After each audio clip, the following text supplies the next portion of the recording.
El expresionismo fue un movimiento cultural surgido en Alemania a principios del siglo XX, que se desarrolló en un gran número de campos, como pintura, literatura, cine o teatro.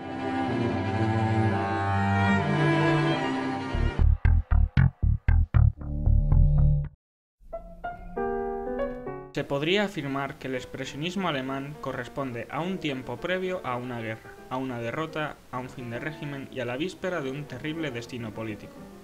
Aparece en Alemania en el campo de la pintura en torno a 1910, bajo el régimen de Guillermo II, dentro de una atmósfera social y política que anticipaba la Primera Guerra Mundial. Durante la Gran Guerra se extinguen los grupos existentes y tras la declaración de hostilidades, cuando el Kaiser Guillermo II abdica, es cuando se deshace el gobierno y se proclama la República de Weimar.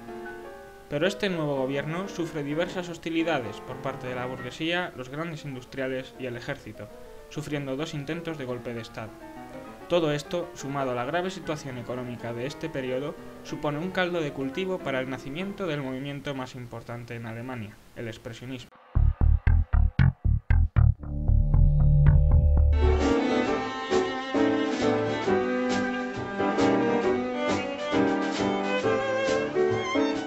Surgido como reacción al impresionismo, los expresionistas defendían un arte donde predominase la visión del artista frente a la plasmación de la realidad. En pintura, la deformación expresionista se podía apreciar en la distorsión de las formas, el color o el espacio, mediante el uso no tradicional de la perspectiva. En Alemania, los grupos expresionistas más importantes fueron El Puente, formado por 4 jóvenes estudiantes de arquitectura que abandonaron su formación inicial para dedicarse a la pintura concebida como el único y auténtico medio de expresión de sus ideales, sentimientos y emociones. Entendieron que la palabra puente se prestaba a la perfección a los ideales del grupo, sirviendo de enganche entre el arte y la sociedad. El Jinete Azul. Su nombre deriva de la admiración de Kandinsky, uno de sus fundadores, por los jinetes y Marc, otro fundador, por los caballos. Estos artistas distorsionan las formas y recurren al uso de colores fuertes y puros. Dejan de lado la representación objetiva de la figura humana, dando paso a los rostros desfigurados y tristes, protagonizando sus obras elementos como máscaras y paisajes. En las letras, lo importante no es la narración exacta de los hechos, sino sus significados interiores. Sin embargo, la influencia más decisiva para el cine expresionista es el teatro alemán de la época, cuya figura principal fue Max Reinhardt. Aunque su teatro no era expresionista, algunos de los aspectos estéticos más importantes de este género, como es la iluminación, son consecuencia directa de la influencia ejercida por él.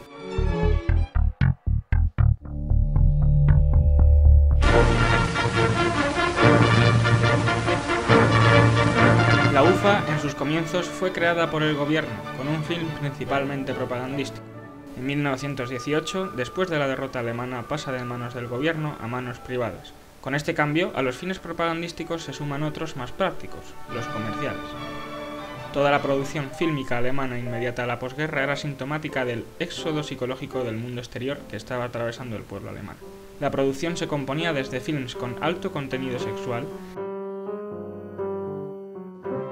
hasta superproducciones pseudohistóricas en las que se tergiversaba la historia. Pero hay otro conjunto de películas en las que se podía encontrar todo esto de una manera más exacerbada, y cuyo punto de partida es el gabinete del Dr. Caligari, que puede considerarse quizás como el cine expresionista por antonomasia.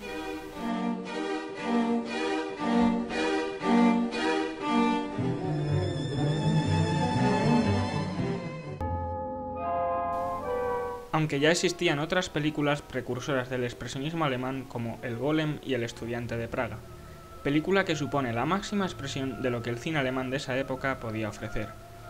Introduce la semilla de lo que más tarde germinará, convirtiéndose en uno de los movimientos cinematográficos más importantes e influyentes de la historia. La importancia de Caligari se da en varios planos. Por un lado, abre las puertas a una producción cinematográfica artística, hasta ese momento casi inexistente en Alemania. Y por otro lado, podemos encontrar en ella las pautas estéticas y temáticas que guiarán el camino del expresionismo y que serán desarrolladas por sus creadores.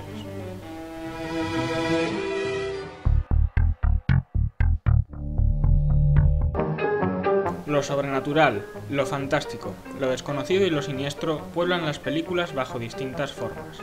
Desde La peste en Nosferatu, hasta la inundación de Metrópolis, el tema del fin del mundo sobrevuela las películas como un fantasma más o menos explícito, fruto del pesimismo alemán frente al futuro. Otra temática recurrente es la tiranía y la figura del monstruo, que podemos encontrar en la figura de Caligari, ordenando según su voluntad a Cesare asesinar a sangre fría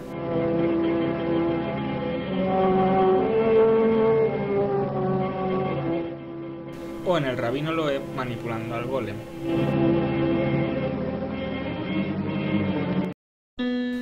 El doble, otra temática que podemos observar ya en El estudiante de Praga, en Caligari, Nosferatu y hasta en Metrópolis.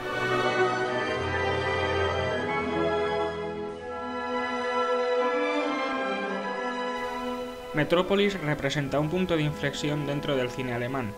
Otros temas empiezan a ser más relevantes, como la ciudad corrupta y corruptora, lo social y la lucha de clases, aunque de una manera un tanto exagerada y en menor medida la ciencia.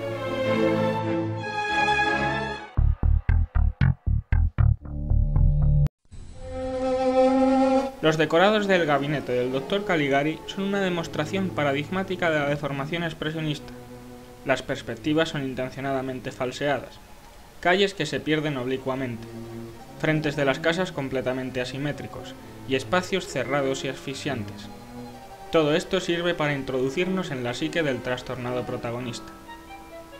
Otros decorados habituales en estas películas tienen que ver con un retorno al pasado, preferentemente a la Edad Media o al Renacimiento en Venecia, como en el caso de Las tres luces de Lan.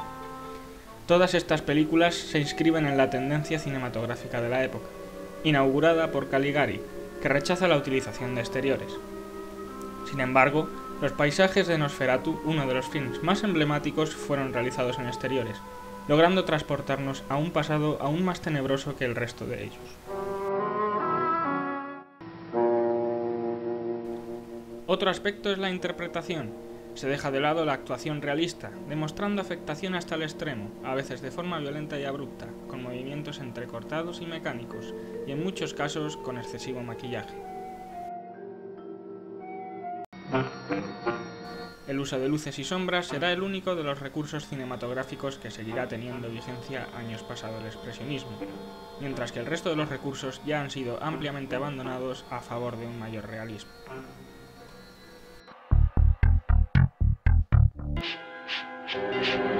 El expresionismo alemán ejerció una notable influencia en la cinematografía norteamericana de los años 30 y 40, cuando muchos de sus cultivadores se vieron obligados a exiliarse fuera de Alemania. Directores como Murnau o Paul Leni acabaron en Hollywood haciendo cine negro y de terror norteamericano. La filosofía del uso y composición de la imagen del expresionismo fue evolucionando, perfeccionándose y aportando nuevos valores, hasta hacerse casi imperceptible. La única excepción es el cine de Tim Burton, que ha hecho suya la emblemática expresionista. Aún se reproduce muy asiduamente el estilo visual de aquel cine, a veces en forma de réplicas y otras de manera inconsciente.